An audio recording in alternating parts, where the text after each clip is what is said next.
आज 1 सितंबर है। सितंबर के महीने को प्रोस्टेट कैंसर अवेयरनेस मंथ कहते हैं। ये आज इस स्पेस से वो जागरूकता की जरूरत है जिसमें पुरुष जो 50 साल से ऊपर हैं, जिनकी प्रोस्टेट में चेंजेस हो रही है और उनको पता नहीं चल रहा है, उनके लिए आज प्रोस्टेट और प्रोस्टेट कैंसर के बारे में अवगत होना बहुत जरूरी है।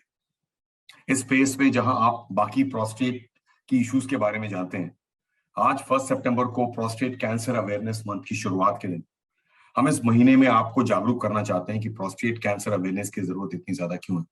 ये इसलिए जरूरी है क्योंकि प्रोस्टेट जो पुरुषों का ग्लैंड है, जो यूरिनरी ब्लैडर के नीचे एक छोटा सा ग्लैंड होता है, और उम्र के साथ साथ हार्मोन की चेंजेस जो होती हैं, जो 40-50 साल में शुरू हो जाती है, उसके कारण जिस तरह की चेंजेस होती है वो बड़ी साइलेंट होती है। वो इतनी साइलेंट होती है कि प्रोस्टेट उम्र के साथ साथ बढ़ रही होती है, जो आप सोनोग्राफी में मेजर करके अपने यूरोलॉजिस्ट को बताते हैं। साथ ही वो बढ़े ना बढ़े, अंदर से पेशाब के रास्ते को धीरे धीरे ब्लॉक कर रही होती है, बिकॉज यूरिन प्रोस्टेट के बीच से ही जाता है, और प्रोस्टेट वो ग्लैंड है जो हार्मोन के साथ ग्रेजुअली चेंज होता जाएगा। तो जब आप छोटे थे, जवान थे, तो शायद प्रोस्टेट छोटी सी थी और उसके बीच से जो रास्ता था वो खुला पड़ा था। भले ही ये और बात है कि भगवान ने जो रास्ता दिया है वो अपने में संकीर्ण है, अपने में बहुत ही पतला है, लेकिन वो और भी पतला होता जाता है कि बस प्रोस्टेट अंदर से रास्ते को ब्लॉक करने की कोशिश करती है। और ये ब्लॉकेज एक हफ्ते, एक महीने, एक साल में नहीं होता। ये बड़ी ग्रेजुअल प्रोसेस होती है जिसमें प्रोस्टेट अंदर से रास्ते को ब्लॉक करने की कोशिश करता है। तो एक तरफ प्रोस्टेट बिना आपके अनुमति के, बिना आपके आइडिया के ग्रेजुअली बढ़ता जा रहा होगा। वो बढ़ रहा होगा बिकॉज हार्मोन की चेंजेस हो रही होंगी। दूसरी तरफ वो ग्रेजुअली अंदर से यूरिनरी पैसेज को ऑक्लूड कर रहा होगा, और ये ऑक्लूजन भी बिल्कुल ग्रेजुअल और स्लो है, जो सालों साल डिकेड्स में चेंज होती है। पुरुषों को पता चल जाता है कि उनका पेशाब खुल के नहीं आ रहा है। जब वो देखते हैं कि पेशाब रुक रुक के आ रहा है, जोर लगाना पड़ रहा है, पूरा खाली नहीं हो रहा है और शुरू करने में समय लगता है, और उसके बाद और भी बॉदर होते हैं जब बार बार जाना पड़ता है, बिकॉज अब क्योंकि यूरिन खुल के नहीं आ रहा और खाली नहीं हो रहा है, ये जो पूरा समन्वय है जो ब्लैडर और यूरिनरी पैसेज के बीच में, वो गड़बड़ हो जाता है। तो ब्लैडर बेचारी बॉदर होती है और यूरिनरी ब्लैडर बार बार कॉन्ट्रैक्शन करके आपको बार बार भगाती है। तो ये ज्यादा बॉदरसम होता है पुरुषों के लिए, जिनकी फ्रीक्वेंसी और अर्जेंसी बढ़ जाती है, पेशाब कंट्रोल ना कर पाना, बार बार जाना, और कभी कभी यूरिन लीक हो जाना। तो ये उसी जर्नी में चलता जा रहा है जहां रुकावट बढ़ती जा रही थी, अब ब्लैडर जो बार बार कॉन्ट्रैक्शन कर रही है खाली करने के लिए, और शायद खाली नहीं कर पाती। तो ये पुरुषों की प्रोस्टेट की इशू है जो हम मंडे मॉर्निंग से सैटरडे इवनिंग तक यहाँ कोकिलाबेन हॉस्पिटल में डिपार्टमेंट ऑफ यूरोलॉजी में देखते हैं। मैं आज सुबह ऐसे कोई 6-7 मरीज को देख चुका हूँ जिसमें किसी की पेशाब बंद है और पेशाब की नली लगी हुई है, जिसमें किसी के फिंगर एग्जामिनेशन में प्रोस्टेट बहुत सस्पिशियस लगा और पीएसए करें ना करें हमें कैंसर का डाउट लगा। कुछ ऐसे लोग हैं जो दवाइयां खा रहे हैं और पेशाब रुक रुक के आ रहा है, फिर भी दवाइयां खाए जा रहे हैं। तो ऐसे लोगों सबको आज जगाने की जरूरत है इस प्रोस्टेट कैंसर अवेयरनेस मंथ में, कि हम एक पॉजिटिव प्रोस्टेट अवेयरनेस ड्राइव लेके आ रहे हैं, जो सितंबर के महीने में इस यूट्यूब चैनल पे और इस स्पेस पे आप जान पाएंगे, जहां आपके यूरोलॉजिस्ट आपके शहरों में, आप जहां भी हो, वो कोई 2 टियर सिटी में हो, वो किसी और शहर और देश में हो, आपके लिए जरूरी है कि अगर आप 50 टच कर रहे हैं और 50 के बाद अगर एक पुरुष को यूरिनरी कंप्लेंट्स होता है, तो अपने यूरोलॉजिस्ट के साथ दोस्ती करने की जरूरत है, अपने यूरोलॉजिस्ट को मिलने की जरूरत है, बिकॉज बहुत बार वो चेंज आपको पता नहीं चलेगा। और आप उस तरह के नागरिक हैं जो हेल्थ केयर में विश्वास रखते हैं और जो हेल्थ चेकअप में विश्वास रखते हैं, तो अपने हेल्थ चेकअप के लिए अपने यूरोलॉजिस्ट को अपनी यूरिनरी कंप्लेंट्स बताने की जरूरत है। कॉमन कंप्लेंट्स वो होगा जिसमें रात को बार बार यूरिन जाना, यूरिन खुल के ना आना, यूरिन पूरा खाली ना होना, यूरिन में जोर लगाना, और बहुत ऐसा होना कि यूरिन लीक हो जाना। इस तरह की कंप्लेंट्स एक पुरुष को 50 साल के बाद अगर है तो अपने यूरोलॉजिस्ट को मिलने की जरूरत है। फ्रेंड्स, आज 1 सितंबर को हम प्रोस्टेट कैंसर अवेयरनेस मंथ पे बात कर रहे हैं, जहां जागरूकता के लिए इंडिया टुडे में मैंने ये आर्टिकल भेजा था, जिस आर्टिकल में प्रोस्टेट कैंसर के बारे में बहुत बात हुई। प्रोस्टेट कैंसर की अवेयरनेस उस लेवल तक जा चुकी है जहां हर पुरुष अपने बारे में जानता है कि मेरी प्रोस्टेट चेंज हो रही है। प्रोस्टेट की चेंजेस सोनोग्राफी में तो मेजर हो जाती है। जो 10-15 ग्राम का ग्लैंड है वो आज 25, 50, 100, 150 ग्राम का साइज हो गया है, पर वो साइज आपको बॉदर नहीं कर रहा है, बिकॉज आपने यूरिनरी कंप्लेंट्स बताई नहीं। आपकी यूरिन शायद ब्लॉक नहीं हो रही, या ब्लॉक हो रही तो इतनी साइलेंटली हो रही कि आपको पता नहीं चल रहा है। तो ये आपके मेरे लिए बहुत जरूरी है आज प्रोस्टेट कैंसर अवेयरनेस मंथ में, कि हम वो पॉजिटिव अवेयरनेस ड्राइव लेके आए, जहां पुरुषों को 50 साल के बाद यूरिनरी कंप्लेंट्स हो या न हो, उनको ये इवाल्युएशन की जरूरत अच्छी होती है, बिकॉज बहुत बार हम चीज प्रॉब्लम के पहले ही पकड़ लेते हैं। तो हम आज बात कर रहे हैं इस बीमारी की जिसे हम प्रोस्टेट कैंसर कहते हैं। वैसे इस वॉल पे वो सारी बीमारियां हैं जो हम ट्रीट करते रहते हैं, जिसमें यूरिनरी और सेक्सुअल प्रॉब्लम्स हैं, लेकिन प्रोस्टेट कैंसर वो है जो हम आपके प्रॉब्लम के पहले पकड़ सकते हैं। इसे प्रोस्टेट कैंसर स्क्रीनिंग कहते हैं। और जो पुरुष हमारे पास आते हैं जिनकी यूरिनरी कंप्लेंट्स होती है, उनको हम एग्जामिन करते हैं डिजिटल रेक्टल एग्जामिनेशन के द्वारा। उस एग्जामिनेशन में इस फिंगर के द्वारा हम बहुत बार सस्पिशन रेज कर सकते हैं कि ये प्रोस्टेट एसिमेट्रिकल है, ये हेट्रोजेनस है, ये इंड्यूरेटेड है, ये गड़बड़ लग रहा है, वैसा कुछ लगता है। पीएसए हमें हेल्प करती है आगे बढ़ने में। और फाइनली अगर हमारी फिंगर को डाउट लगता है तो हम इसे वही नहीं छोड़ते, इस डाउट को लॉजिकली कंक्लूड करते हैं। तो पीएसए या प्रोस्टेट स्पेसिफिक एंटीजन बहुत ही कॉमन टेस्ट की जाती है, लेकिन इस टेस्ट का इंटरप्रिटेशन बहुत इंपॉर्टेंट है। टेस्ट हमने कर लिया और टेस्ट का अगर इंटरप्रिटेशन पता नहीं तो सिर्फ वैल्यूज के साथ लगे रह जाएंगे। तो वैल्यूज का ट्रीटमेंट नहीं होता है, हम क्लिनिकल कोरिलेशन करते हैं। इसका मतलब ये हुआ कि आपकी सिर्फ पीएसए की वैल्यू आपको हेल्प नहीं करती। इन अदर वर्ड्स, पीएसए एक कैंसर का मार्कर नहीं है, पीएसए एक ऑर्गन स्पेसिफिक मार्कर है जो ऑर्गन की चेंजेस के साथ हो सकता है। तो पीएसए का बढ़ना जो हम ब्लड में मेजर करते हैं एज अ मार्कर, वो प्रोस्टेट कैंसर में हो सकता है, वो क्रॉनिक प्रोस्टेटाइटिस में हो सकता है, वो प्रोस्टेट के अलग अलग इन्फ्लेमेशन में हो सकता है, वो एक रिटेंशन ऑफ यूरिन में हो सकता है, बहुत सीवियर यूरिनरी ट्रैक्ट इन्फेक्शन में हो सकता है। तो एक पुरुष का हमारे ओपीडी में इस टेबल के बाहर बैठना और हमें बताना कि मेरी यूरिन में कंप्लेन्स हैं, कंप्लेन्स नहीं है, पेशाब में जलन है, पीड़ा है, दर्द और पेशाब खुल के नहीं आ रहा और बुखार भी है, तो शायद पीएसए बहुत बड़ी होगी। तो इन्फेक्शन, इन्फ्लेमेशन, यूटीआईज में भी पीएसए बहुत ऊंचे लेवल तक बढ़ती है। तो इसलिए क्लिनिकल कोरिलेशन की जरूरत है, सिर्फ पीएसए की रिपोर्ट की जरूरत नहीं है। पर आप हेल्थ चेकअप में पीएसए की रिपोर्ट देखते हैं और पीएसए का normal report 0 to 4 nanogram percent बताया गया है। तो पीएसए हम ब्लड में मेजर करते हैं, ये प्रोस्टेट से बन रहा होता है और ये उस तरह की एंजाइम है जिसकी अगर मेजरमेंट हम करते हैं तो हमें आइडिया मिलता है कि हम किस डायरेक्शन में जा रहे हैं। बढ़ा हुआ पीएसए हमें सस्पिशन की तरफ लाता है और सस्पिशन किसी भी बीमारी की हो सकती है जो मैंने समझाया। इसका मतलब है कि हम उसे लॉजिकली कंक्लूड करना चाहते हैं। और अगर फिंगर एग्जामिनेशन में या पीएसए का बढ़ना कंटिन्यू होना सीरियल एग्जामिनेशन में, जो शायद एंटीबायोटिक्स के बाद भी कम नहीं हो रहा है, बिकॉज प्रोस्टेटाइटिस एक बहुत कॉमन कारण है पीएसए का बढ़ना। और प्रोस्टेटाइटिस के लिए हम नॉर्मली एंटीबायोटिक देके 2 हफ्ते बाद फिर से पीएसए मेजर करते हैं, बशर्ते हमारी फिंगर एग्जामिनेशन बिल्कुल नॉर्मल रही है। हमारी फिंगर एग्जामिनेशन अगर प्रोस्टेटाइटिस की पिक्चर दिखाती है जिसमें टेंडरनेस है, फीवर है, यूटीआई की एग्जामिनेशन की फीचर्स हो रहे हैं, तो शायद हम पीएसए के लिए अवश्य वेट करें। तो पीएसए की ट्रीटमेंट नहीं होती, ट्रीटमेंट आपकी होती है, आपकी बीमारी की होती है।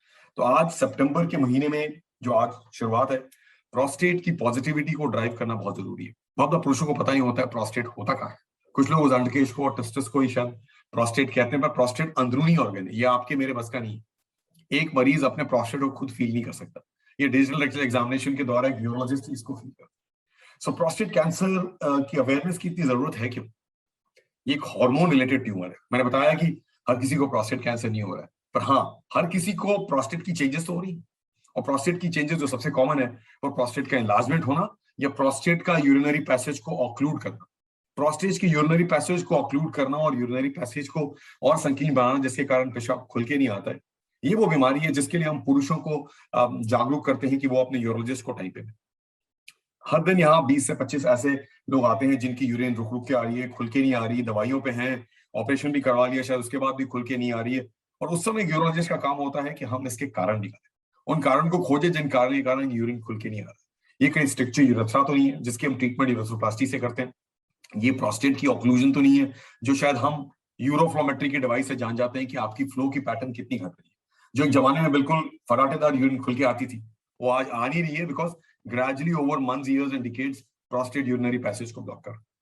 So friends, prostate cancer awareness की requirement है, because prostate cancer को अगर हम टाइम पे पकड़े तो उसकी रेडिकल ट्रीटमेंट हो सकती है। हम प्रोस्टेट को बिल्कुल जड़ से निकाल के खत्म कर सकते हैं और ब्लैडर और यूरिनरी पैसेज को जोड़ सकते हैं। रोबोटिक सर्जरी के द्वारा आज हर हफ्ते 2, 4, 10 पेशेंट को जो हम ऑपरेट करते हैं, उनके प्रोस्टेट कैंसर को जो लोकलाइज है, जो हम पेट स्कैन में लोकलाइज पाते हैं, उसे निकाल करके ब्लैडर और यूरेथ्रा को जोड़ते हैं और यूरिनरी पैसेज को फिर दुरुस्त करते हैं और उस कैंसर वाले ऑर्गन को हटा देते हैं और उनको फ्यूचर में फॉलो करते रहते हैं। तो प्रोस्टेट कैंसर अवेयरनेस की जरूरत इसलिए है बिकॉज लोकलाइज प्रोस्टेट कैंसर जो आज हम बहुत ज्यादा अर्ली पकड़ पा रहे हैं और जो अलग अलग शहरों से मरीज हमारे पास आ रहे हैं और उनकी ट्रीटमेंट हो रही है, उनका जानना ये जरूरी है कि 50 साल के बाद अगर आपको यूरिनरी कंप्लेंट है या अगर आपने हेल्थ चेकअप कराया उसमें अगर पीएसए रेज्ड है, तो अपने यूरोलॉजिस्ट को मिलने की जरूरत है। उसका मिलना और मिल करके और समझना और समझ करके इस क्लिनिकल इवैल्यूएशन को आगे ले जाना, जहां भी इवैल्यूएट कर लें कि आपकी अर्ली प्रोस्टेट कैंसर है या प्रोस्टेट एनलार्ज होकर के अंदर से रास्ते को ऑक्लूड कर रही है, या आप अभी बिल्कुल ठीक हैं हमारी इवैल्यूएशन के द्वारा और सालों साल आप मिलते रहेंगे और अपनी इवैल्यूएशन कराते रहेंगे, ये जरूरी है।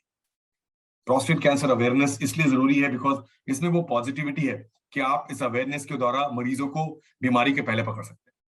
तो जितने भी लोग आज इस शहर में, इस दुनिया में हैं, उनको 50 साल के बाद एक बार अपने यूरोलॉजिस्ट को मिलने की जरूरत होती है साल में, ये बताने के लिए कि मेरी यूरिनरी प्रॉब्लम्स चेंज हो रही हैं क्या। तो जो भी आपके यूरिनरी कंप्लेंट्स होते हैं और सेक्सुअल कंप्लेंट्स होते हैं, उसका बहुत हद तक अंदरूनी सिस्टम से रिलेटेड होता है, हार्मोन से रिलेटेड होता है, आपकी दिनचर्या से रिलेटेड होता है, और आपकी ये एक्सेप्टेंस कि हाँ हमें चेंज हो सकता है, हमारी उम्र बढ़ रही है, तो उसी के लिए इस तरह की अवेयरनेस की जाती है। तो ये अवेयरनेस आज सितंबर 1 को शुरू होता है और ये 30 सितंबर तक आपको जगाता रहेगा। इस स्पेस पे आप बहुत से ऐसे अवेयरनेस की इश्यूज देख पाएंगे जो हमने पहले भी आपको जागरूक किया है। प्रोस्टेट की अवेयरनेस अपने में बहुत जरूरी है। पुरुष में प्रोस्टेट एक हार्मोन रिलेटेड ग्लैंड है और उसका चेंज होना अनिवार्य है। वो हम और आप रोक नहीं सकते, वो हर किसी का चेंज होगा। ये और बात है कि वो चेंज कितनी जल्दी पकड़ में आएगा, वो चेंज कितना बॉदरसम होता है, और वो चेंज हमें इमरजेंसी की तरफ ना ले जाए। हर हफ्ते कुछ पेशेंट्स की दवाइयों से ट्रीट होती है, कुछ लोगों की सिर्फ इवालुएशन होती है और उनको हम फॉलोअप पे रखते हैं, और कुछ लोगों की या तो टीओआरपी और होलेप के द्वारा बेनाइन प्रोस्टेट के अंदर से रास्ते को खोलते हैं ताकि यूरिन फिर खुल के फराटेदार आए, जैसे आप बचपन में यूरिन पास करते थे उस स्पीड से, जो धीरे धीरे घटता जा रहा है और आप मायूस होते जा रहे हैं या आप किसी को बता नहीं पा रहे या दवाइयां खा रहे हैं और फिर भी इंप्रूवमेंट नहीं मिल रहा है। और कुछ लोगों की हर हफ्ते प्रोस्टेट कैंसर की सर्जरी होती है जो हम लोकलाइज प्रोस्टेट कैंसर के लिए कर रहे हैं। लोकलाइज प्रोस्टेट कैंसर को आज बिना पेट खोले, जो जमाने में आज रोबोटिक सर्जरी के द्वारा हम इनको रोबोटिक रेडिकल प्रोस्टेक्टोमी के द्वारा प्रोस्टेट को निकाल देते हैं और ब्लैडर और यूरेथ्रा को जोड़ देते हैं। तो ये जो रेवोल्यूशन आया है, रेवोल्यूशन में जागरूकता इसलिए जरूरी है क्योंकि हमारे पुरुष आज उस रेवोल्यूशन के एक बहुत बड़े हिस्सेदार हैं। उनको पता होना चाहिए कि ये बीमारी शायद उनको पता ना चले और पता ना चले और एक दिन वो डायग्नोसिस उनकी दुनिया बदलना दे। तो इस डायग्नोसिस के पहले या इस डायग्नोसिस को टाइम में होना बहुत जरूरी है। फ्रेंड्स, प्रोस्टेट उस तरह की ऑर्गन है जिस ऑर्गन को हम शायद देख रेख कर ना पाए।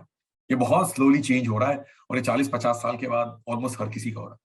या तो उसकी साइज चेंज हो रही है जो आपके सोनोलॉजिस्ट पकड़ते हैं, या उसका कॉन्फ़िगरेशन चेंज हो रहा है जो रास्ते को अंदर से धीरे धीरे ग्रेजुअली ब्लॉक कर रहा है, या फिर उसकी अंदर की प्रोडक्शन और उसकी लीनियज चेंज हो रही है। ये तो बढ़ने की बात थी, लीनियज चेंज हो रही है मतलब वो शायद कैंसर की तरफ जा रहा है। और इनमें से कोई भी चीज आपकी अनुमति से नहीं होता है और आपके जानने से भी नहीं होता।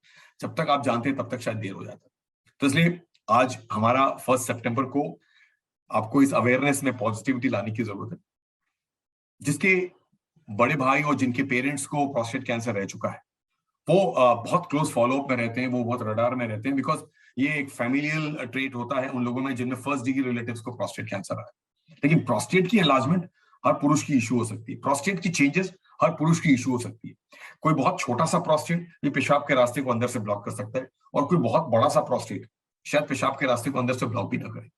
तो कुछ पुरुष हैं जिनकी प्रोस्टेट 100 ग्राम की है, बहुत बड़ी प्रोस्टेट कही जाती है, और वो दवाइयों पे हैं और बिल्कुल कंफर्टेबल है, उनकी यूरोफ्लो इतनी अच्छी है कि हम कुछ नहीं कर सकते। कुछ लोग जिनकी प्रोस्टेट 15, 20, 25 ग्राम की है और यूरिन खुल खुल के नहीं आ रहा है, और जिनको हमने यूरोफ्लोमेट्री और यूरोडायनेमिक्स में प्रूव किया आपके आपके रास्ते में रुकावट है और हमें इस रास्ते को खोलना है ताकि आपकी दवाई ना खाते रहें और एक दिन यूरिन बंद हो। तो जितने भी लोग आज प्रोस्टेट की ट्रीटमेंट में हैं, जितने भी लोग प्रोस्टेट के अवेयरनेस ड्राइव में हैं, अपने आप को इस पॉजिटिविटी के द्वारा आगे बढ़ाएं कि 1 सितंबर से 30 सितंबर तक हम आपको इस जागरूकता में आगे ले जाना चाहते हैं। प्रोस्टेट कैंसर ट्रीटेबल कैंसर है, क्यूरेबल कैंसर है, बशर्ते इसे हम टाइम पे पकड़ें। ऐसे हम टाइम पे अगर नहीं पकड़ पाते और कोई एडवांस प्रोस्टेट कैंसर आता है जो एडवांस हुआ और मैंने कहा आपकी अनुमति और आपकी जागरूकता के बिना, तो ऐसे ट्रीटमेंट्स हैं जिससे हम हार्मोन थेरेपी, चैनल टीओआरपी और अलग तरह की मैनिपुलेशंस के द्वारा उसे इतना संभाल के रख सकते हैं कि आप 2 साल से 10 साल से 20 साल तक भी जिंदा रह सकते हैं। तो ऐसे मरीज हैं जिनको हमने 20 साल पहले देखा था और वो आज भी स्टेबल है। तो इंसिडेंटल प्रोस्टेट कैंसर था जो हम प्रोस्टेट सर्जरी के समय पकड़े थे, या कोई बहुत लो ग्रेड प्रोस्टेट कैंसर था जिसको बहुत क्लोज सर्वेलेंस पे और कुछ थेरापीज पे हमने वैसे रखा हुआ है जो बहुत क्लोज मॉनिटरिंग और फॉलोअप होते हैं। तो फ्रेंड्स, आपकी क्लोज इवैल्यूएशन और फॉलोअप और मॉनिटरिंग आपकी यूरोलॉजिस्ट का काम है, क्योंकि यहाँ कोकिलाबेन हॉस्पिटल पे यूरोलॉजी डिपार्टमेंट में इस तरह की पेशेंट्स हर दिन सुबह 8:30-9 बजे से शाम 6-7 बजे तक आते हैं, जो अलग अलग शहरों से, अलग अलग जगहों से आते हैं, जिनको इनकी अवेयरनेस नहीं होती है। इस तरह की अवेयरनेस की ड्राइव आपके और मेरे लिए बहुत जरूरी है। हम लोगों को जागरूक करना चाहते हैं कि जैसे आप सब चीजों के बारे में जागरूक है और अपने हेल्थ के बारे में इतना जागरूक हुए इस पैंडेमिक में, इसके बारे में जागरूकता बहुत जरूरी है। सितंबर हर समय प्रोस्टेट कैंसर अवेयरनेस मंथ के नाम से सेलिब्रेट किया जाता था, बिकॉज हम इस सेलिब्रेशन के भागीदार हैं, जहां हम आप तक पहुंच पाते हैं, आपके घरों तक पहुंच पाते हैं सोशल मीडिया के द्वारा, और आपको अगर जागरूक कर पाए तो शायद ये हमारे लिए सबसे पॉजिटिव पॉइंट होता है। स्पेस में देखते लिए हम कुछ जागरूकता की इंपॉर्टेंट शब्दों के साथ फिर वापस आएंगे। धन्यवाद।